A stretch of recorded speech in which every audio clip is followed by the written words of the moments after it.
오늘 설교의 제목이 언제, 어디서, 왜입니다. 오늘 본문은 하나님이 모세를 출애굽의 지도자로 부르시는 장면인데 하나님이 모세를 언제 부르셨는지, 어디서 부르셨는지, 왜 부르셨는지를 생각하면 신앙에 큰 교훈을 얻게 됩니다. 먼저 하나님이 모세를 언제 부르셨는지 생각해 보십시다. 1절의 증언처럼 하나님은 모세가 양떼를 치며 호렙산에 이르렀을 때 부르셨습니다. 본문 1절은 호렙산을 하나님의 산이라 칭했습니다.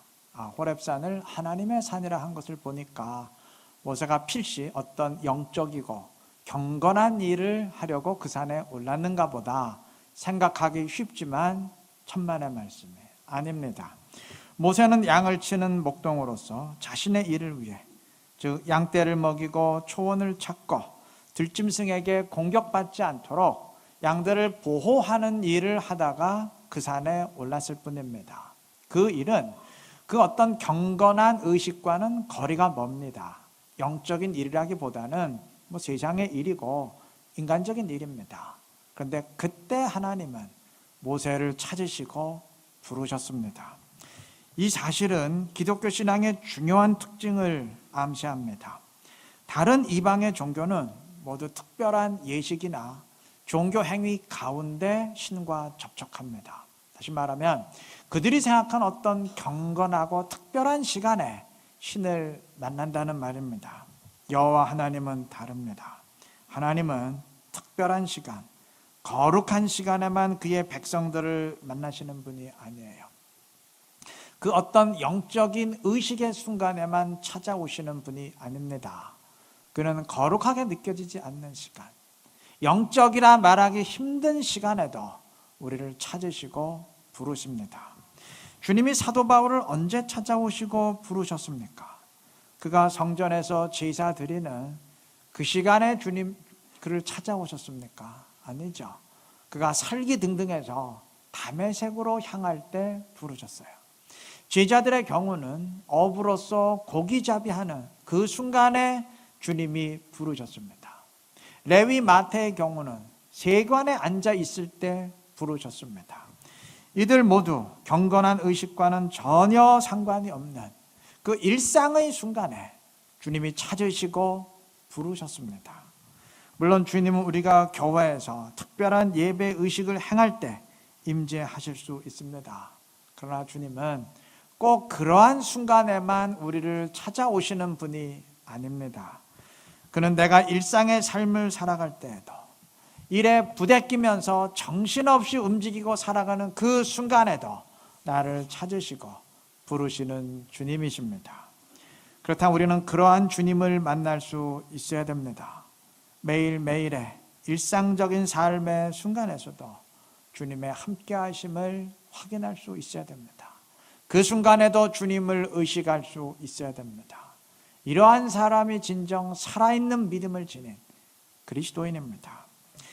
우리가 다 알다시피 모세는 40년 동안 이집트 왕의 왕자로서 왕궁에 있었던 사람입니다.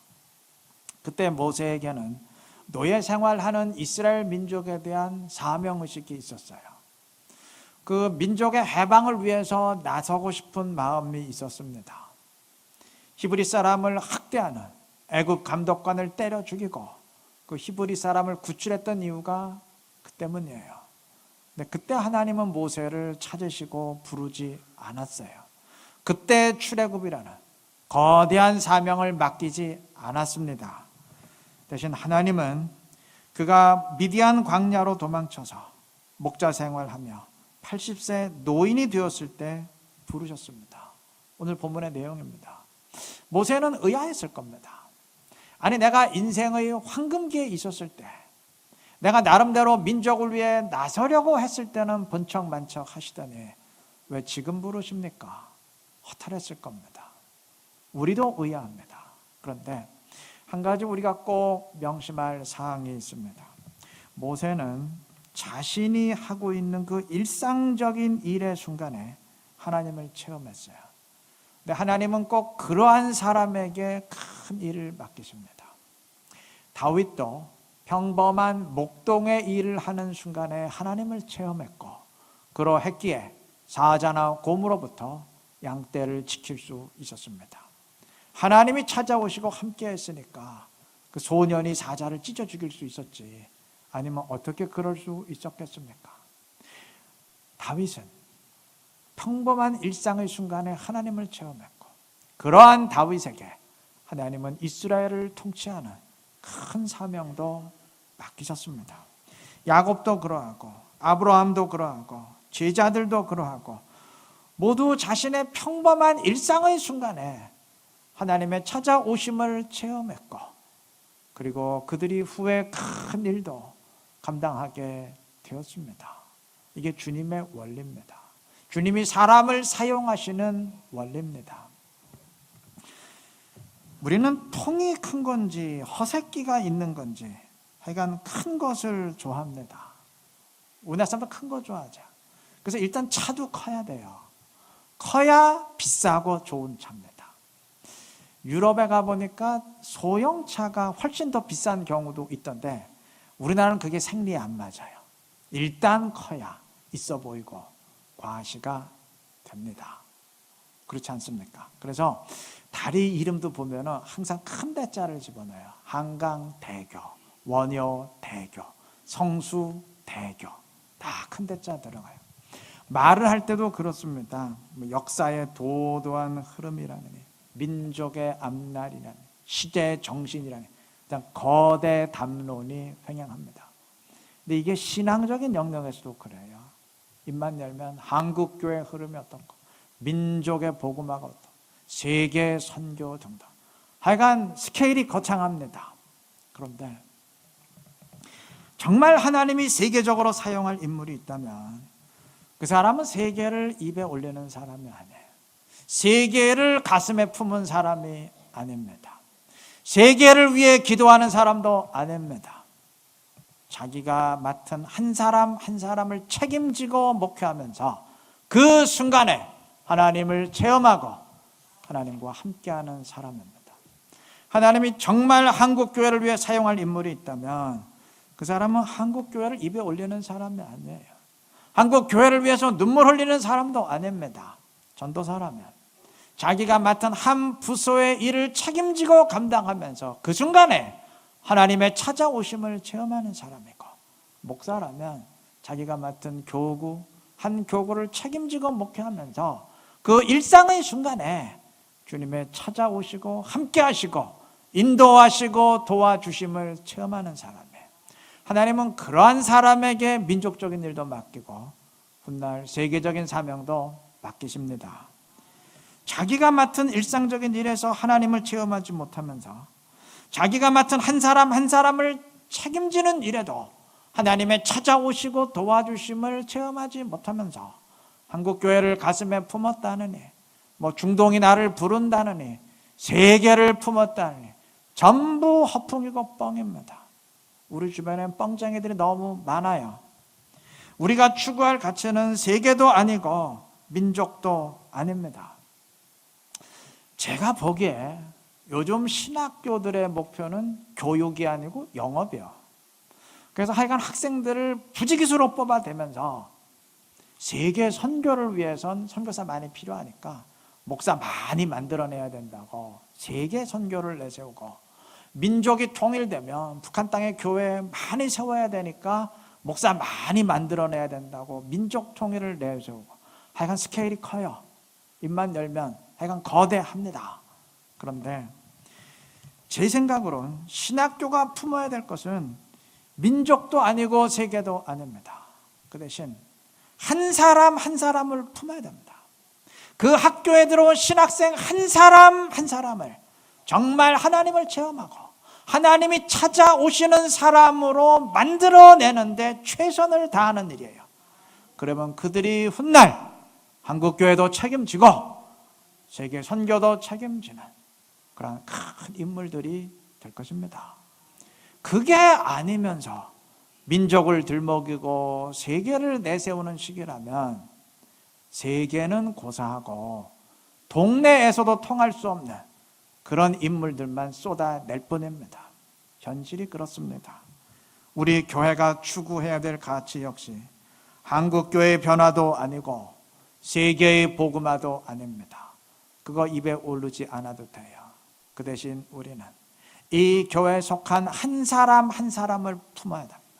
그 한 사람 한 사람이 더 말씀 가운데 성장하고 주님께 가까이 갈 수 있도록 최선을 다하면서 교회라면 누구나 다 하는 바로 그 일에서 하나님의 찾아오시고 인도하시고 함께 주심을 체험해야 됩니다.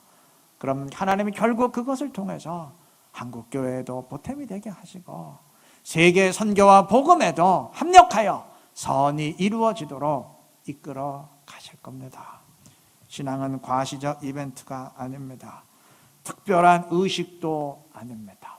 내가 하는 그 일, 내가 살아가면서 하는 그 일, 교회라면 누구나 다 하는 그 일, 목사라면 누구나 다 해야 되는 그 일, 그게 신앙입니다.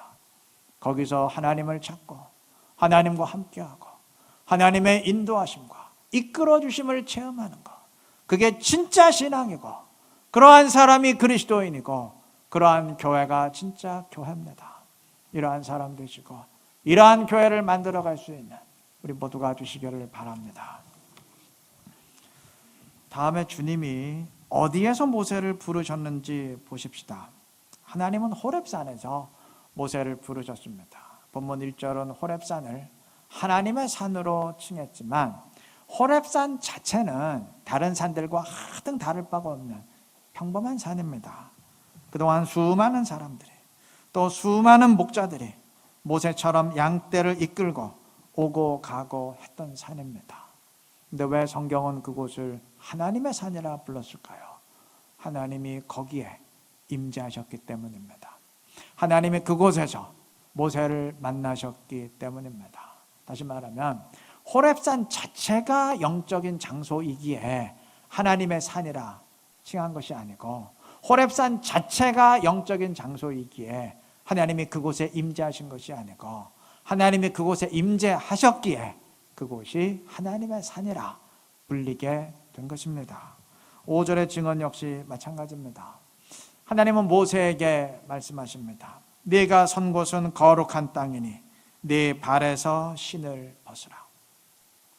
하나님은 모세가 발을 디디고 있는 곳을 거룩한 땅이라 부르시며 신을 벗으라 하십니다. 이스라엘의 제사장들은 성전에서 사역할 때 항상 신을 벗고 맨발로 움직였습니다. 그곳은 거룩한 곳이기 때문입니다. 하나님이 모세에게 신을 벗으라 말하는 이유가 곧 그러한 의미예요. 거룩한 곳이다.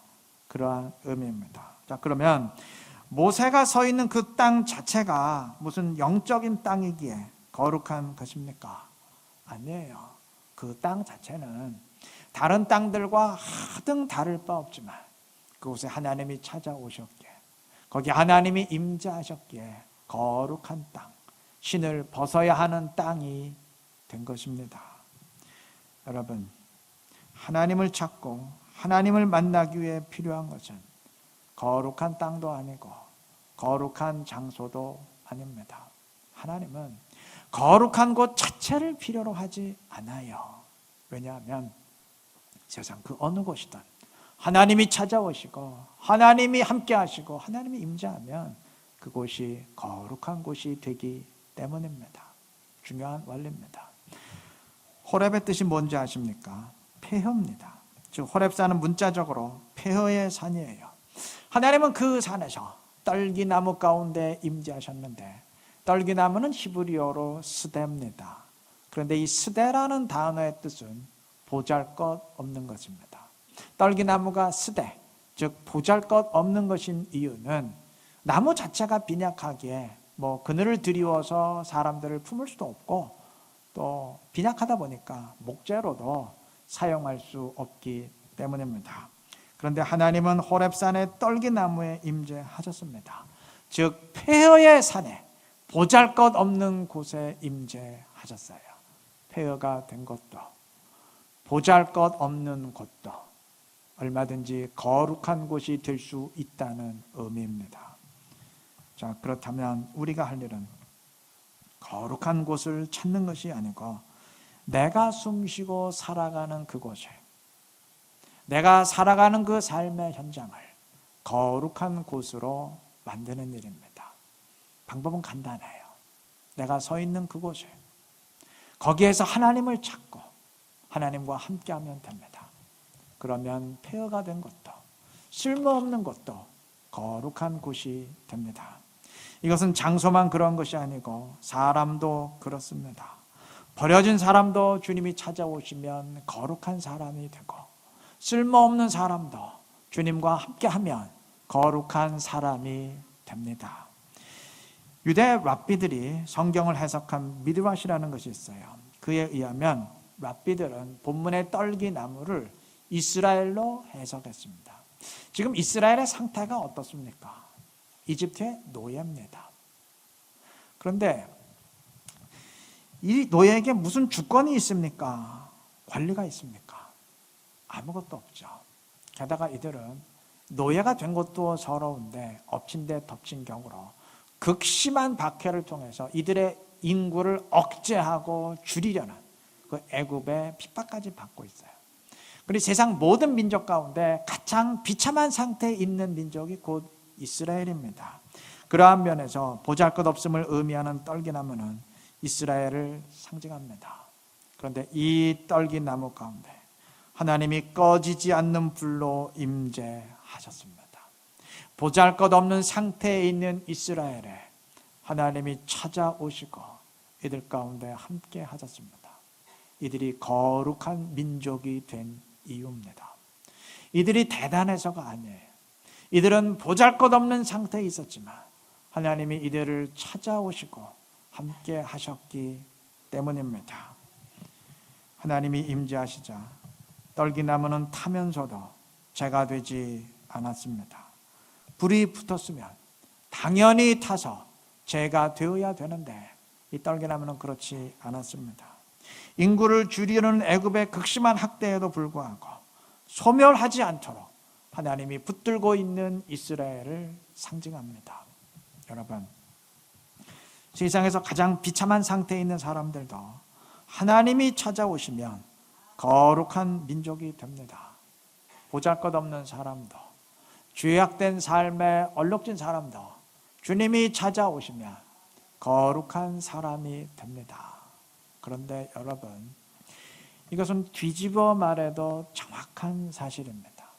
하나님이 찾아오시면 거룩하게 되지만 만약 주님이 찾아오지 않으시면, 하나님이 외면하시면 그 어떤 거룩한 목적의 장소도, 그 어떤 영적 직책의 사람도 거룩하지 못합니다. 주님이 성전을 향해서 범죄의 소굴이라 책망하시던 이유를 우리 분명히 명심해야 됩니다. 때문에 교회 출입한다고, 기도원 다녀왔다고 자부하면 안 됩니다. 교회라고 거룩한 것 아닙니다. 기도원이라고 거룩한 것 아닙니다. 이 세상 그 어느 것도 그 자체로 거룩한 것은 없습니다. 사람도 마찬가지예요. 그 어떤 영적 직위를 지니고 있다고 자족해서는 안 됩니다. 이 세상에 그 자체로 사람을 거룩하게 만드는 직책은 없습니다. 목사라는 타이틀, 장로라는 직분, 권사 안수집사라는 직분, 그 직분 자체는 사람을 거룩하게 만들지 못합니다. 그 직위 자체는 거룩함과 아무런 상관이 없습니다. 오직 한 가지, 내가 살아가고 내가 숨쉬고 활동하는 바로 그 장소에서 하나님을 찾고 하나님을 만나고 하나님과 함께하는 사람, 그 사람이 거룩한 사람입니다. 그게 아니라면 그 어떤 직위의 사람인들 결코 거룩한 사람 아닙니다. 때문에 범죄자들을 수용하는 교도소도 거룩한 곳이 될 수 있지만 성전도 범죄 소굴이 될 수 있습니다. 세리도 거룩한 자가 될 수 있지만 목사 장로도 독사의 자식이 될 수 있습니다. 그러하기에 우리가 할 일은 거룩한 장소 찾고 거룩한 직분 찾는 일이 아닙니다. 굳이 안 찾아도 됩니다. 그런데 우리가 반드시 찾아야 될 게 있습니다. 반드시 하나님을 찾아야 됩니다. 그래서 하나님을 찾고 하나님을 만나고 하나님과 함께 해야 됩니다. 그러면 거룩하게 될 것입니다. 그러한 사람이 거룩한 사람이고 그러한 교회가 거룩한 교회입니다. 거룩한 그리스도인 되시고 거룩한 교회를 만들어 갈 수 있는 우리 모두가 되시기를 바랍니다. 다음에 마지막으로 하나님이 왜 모세를 부르셨는지 생각해 보십시다. 본문 10절입니다. 이제 내가 너를 바로에게 보내어 너에게 내 백성 이스라엘 자손을 애굽에서 인도하여 내게 하리라. 하나님이 모세를 부르신 이유는 모세로 하여금 이스라엘 백성들을 출애굽시키기 위함입니다. 우리가 다 아는 사실이죠. 그런데 8절에서 하나님은 이렇게 말씀하셨어요. 내가 내려가서 그들을 애굽인의 손에서 건져내고 그들을 그 땅에서 인도하여 아름답고 광대한 땅으로 데려가려 하노라. 하나님은 내가 이스라엘을 애굽에서 인도하여 낼 것이라 말씀하셨어요. 주어가 하나님입니다. 자, 그러면 8절에서는 하나님이 직접 이스라엘을 출애굽시키겠다고 하시고 10절에서는 또 모세에게 이스라엘을 출애굽시키라고 하시고, 그럼 도대체 누가 출애굽시킨다는 얘기인가요? 하나님이 하신다는 얘기예요? 모세가 하신다는 얘기예요? 둘 다 맞는 말입니다. 하나님이 출애굽시키지만 모세를 통해서 출애굽시킬 것이고 모세가 출애굽을 이끌지만 하나님이 이끌어 주실 것이기 때문입니다. 그러므로 하나님이 왜 모세를 부르셨는가? 정확하게 말하면 모세를 통해서 일하시기 위함입니다. 하나님이 모세를 통해 출애굽을 이루시기 위함입니다. 하나님이 우리를 부르시고 우리 교회를 세우신 이유도 마찬가지예요. 주님이 우리를 통해서 일하시기 위함입니다. 그러하기에 교회의 일은 우리의 일이지만 동시에 하나님의 일이어야 되고, 교회가 일한 것 같지만 사실은 교회를 통해서 하나님이 일하신 것이 되어야 됩니다. 그게 진짜 교회입니다. 만약 그게 아니라면, 그래서 그냥 우리만 열심히 움직일 뿐 하나님은 움직이지 않으셨다면, 그냥 모세만 출애굽시키려고 발버둥 칠 뿐 하나님은 일하지 않으신다면 그건 진정한 교회가 될 수 없어요. 하나님의 공동체가 될 수 없습니다. 때문에 지난주에 말씀드린 것처럼 우리는 어떻게 하든지 하나님을 우리의 삶과 교회에 끌어들이고 주님과 공동 운명체를 이루어야 됩니다. 우리가 일하지만 하나님이 일하신 것이 되어야 됩니다. 우리의 일이지만 동시에 주님의 일이 되어야 됩니다. 자, 이렇게 모세를 부르시면서 하나님은 6절에서 자신을 아브라함의 하나님, 이삭의 하나님, 야곱의 하나님이라 말씀하십니다. 왜 이렇게 자신을 소개하실까요? 그것은 지금 모세를 통해서 이루려는 출애굽이 아브라함과 이삭과 야곱에게 주셨던 그 하나님의 약속의 말씀을 이루는 것이기 때문입니다. 비단 출애굽뿐만 아니고 이들이 애굽으로 건너와 살게 된 일, 또 애굽으로 건너올 때 70명에 불과했던 이들이 수백만 명의 민족으로 번성하게 된 일이 다 하나님의 그 약속에 의한 일입니다. 그러므로 하나님이 모세를 왜 부르셨는가, 그걸 좀 다른 각도에서 정의하면 하나님의 약속의 말씀을 이루시기 위함입니다. 여러분, 구약의 출애굽은 우리가 죄에서 구원받는 신약의 영적인 출애굽을 미리 모형으로 보여주는 예표입니다. 구약의 백성들이 출애굽을 통해서 애굽의 종에서 벗어나게 되었듯이 신약의 백성들은 영적 출애굽, 즉 십자가를 통한 구원을 통해서 죄의 종에서 벗어나게 됩니다. 하나님은 구약 출애굽의 약속을 이루셨고 또한 신약 출애굽의 약속을 계속 이루어가고 계십니다.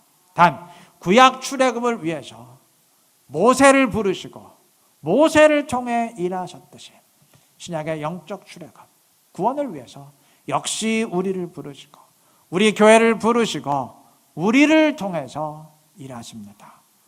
하나님이 일하시지만 모세를 통해 일하셨듯이 하나님이 죄에서 사람을 구원해 가시지만 우리를 통해서 구원해 가십니다. 때문에 모세의 이야기는 그때 그 사람의 이야기가 아니라 우리 모두를 위한 상징적인 사건, 상징적인 이야기입니다. 모세의 경우는 개인적으로 사명을 주셨지만 우리의 경우는 성경 말씀을 통해서 모두에게 전체적으로 주신 점이 다를 뿐입니다. 본질은 동일합니다.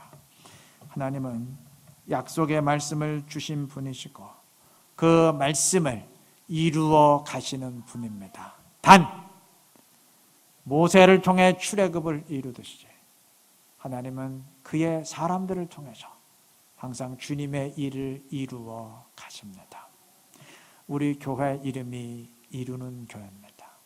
바로 이러한 의미에서 이루는 교회입니다. 이 사명 명심하시길 바랍니다.